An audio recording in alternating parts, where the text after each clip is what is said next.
पण आता माझ्या लक्षात आलं, घोळ वरपासूनच आहे. देवा, तुम्ही सृष्टीची निर्मिती केली, मानवरूपी मोबाईल तयार केला आणि त्यांना बुद्धिरूपी मेमरी कार्डही बहाल केलं.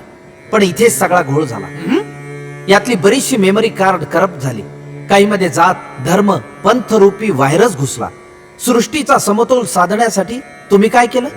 नर आणि माद्यांची समान निर्मिती केली. पण काही माणसांनी काय केलं? मादीच्या पोटातली मादी संपवण्याचाच घाट सुरू केला. हे सगळं उघड्या डोळ्यांनी कसं पाहावं तुला देवा? एक मानव म्हणून तुझ्या बोलण्यात जरी तथ्य असलं तरी देव आणि मानव यामध्ये तू गल्लत करतोयस. सर्वांचा प्रारब्ध ठरलेला असतो.